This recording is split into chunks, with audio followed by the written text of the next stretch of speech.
कई लोग पूछते हैं आरती में 1 बत्ती होती, 3 होती, 5 होती, 7 होती, 11 होती, 9 होती, 4, 6, 8 क्यों नहीं होती?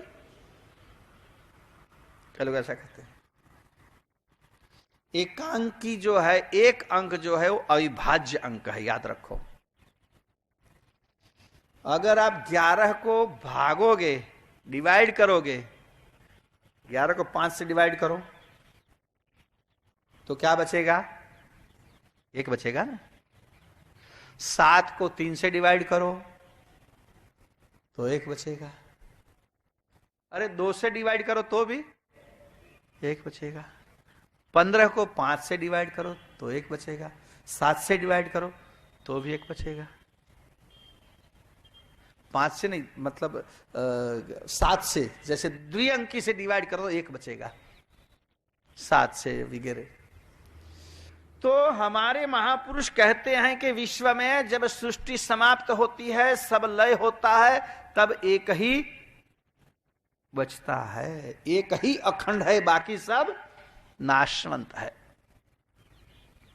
एक ही द्वैत नाशवंत है, अद्वैत ही शाश्वत है। जितना द्वैत है सब नाशवंत है। इसका गर्भित अर्थ उसमें समाया हुआ है। तो आरती का मतलब आप ठीक से समझो, हम इसलिए आरती करते हैं। कई लोग देखते हैं 180 एंगल पर, 180 के एंगल पर खड़े रह कैसे ऐसे आरती घुमाते हैं। हमने जो सामान्य स्वरूप विराजमान, उससे नीचे से ऊपर तक हमारी आरती जानी चाहिए, इतना याद रहे। ये आरती का मतलब है। फिर आरती में और क्या क्या होता है? देखिए, तरह तरह के बाजिंद्र बजते हैं,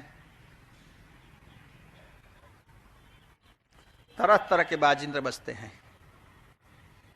क्या क्या बाजिंद्र बजते हैं? देखिए, तरह तरह के बाजिंद्र बजते हैं, लेकिन उसकी भी एक बनाई हुई है परिभाषा, एक आचार संहिता कि आरती में कौन से बाजिंद्र बजने चाहिए।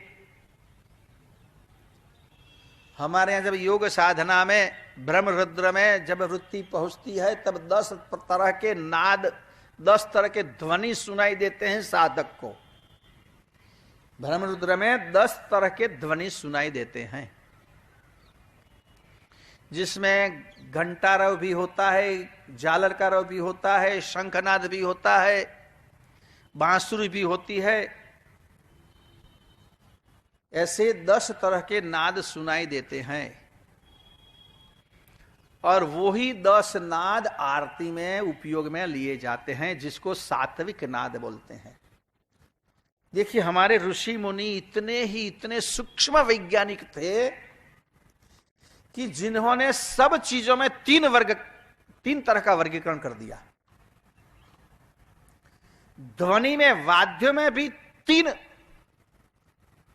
बातें आती हैं, राजसी, तामसी और सात्विक।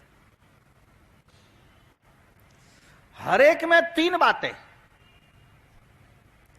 राजसी, जिसको भोगने से रजोगुण पैदा होता है। तामसी, जिसको भोगने से तमोगुण पैदा होता है। और सात्विक, जिसका उपभोग करने से सात्विकता पैदा होती है।